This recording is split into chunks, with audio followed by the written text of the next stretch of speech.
Hi, my name is Caroline and I'm a Balletone Master Trainer in San Francisco, California. I'd like to show you 3 hip stretches you can do at the end of your Balletone workout. These are my favorite. First, I'll have my students start in downward facing dog. Downward facing dog is an inverted V with the body. You're going to pike your hips up and press your heels down to the floor like lead. Take your right leg up into the air and then take your shoulders over your wrists coming into plank position. Taking your right leg, kick the right leg out across the body, trying to almost bring it parallel to the top of your mat. Drop your hips, and already you should feel a nice stretch on the outside of your right leg. This typically is a pretty intense stretch for people, and it involves a lot of work for the upper body. So use it with the students that you think are ready for this kind of crazy stretch. Good, nice deep breath. And then let's return to downward facing dog with the right leg all the way up in the air. This time, step the right foot outside the right hand. Drop the back knee to the floor and untuck the back toes.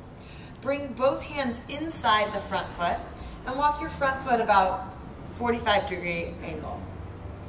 Keep your hands lifted, or for more advanced students who are a little more flexible, you can have them drop to the forearms. For a bonus stretch, take the front foot and just rotate it or open it out like the pages of a book. Yeah? Sometimes you can even use the top hand to help give the hip a little love, a little extra love. So take a few moments here, nice deep breaths, 30 to 60 seconds. We're still smiling, this is good. Both hands down. Untuck the back toe and then step back, downward facing dog. Let's repeat those 2 stretches on the other side. So this time, left leg up and back. Slide the shoulders over the wrists, engage the core. Kick the left foot straight out so that it's almost parallel to the top of the mat. And then try and drop your hips down towards the floor while staying square in the shoulders. Good, flexing through the left foot, taking nice deep breaths. Breathing all the way down to the side of the leg. Pretty intense for your runners and cyclists, or your Balletone students.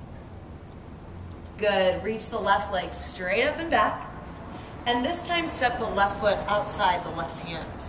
Drop the back knee to the mat and untuck the toes. Bringing both hands inside the front foot. Again, you're going to walk that front foot out until it's about a little 45-degree angle.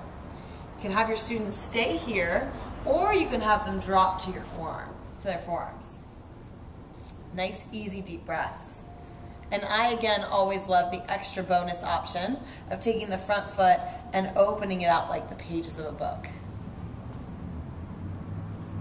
This is really good after all those curtsy lunges that we do in Balletone class.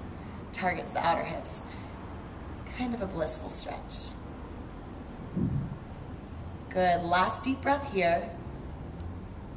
Push back up to the hands, and one more time, let's step back to downward facing dog. Feeling the legs balanced and even. Have your students drop to the knees, and then come to sit on the mat.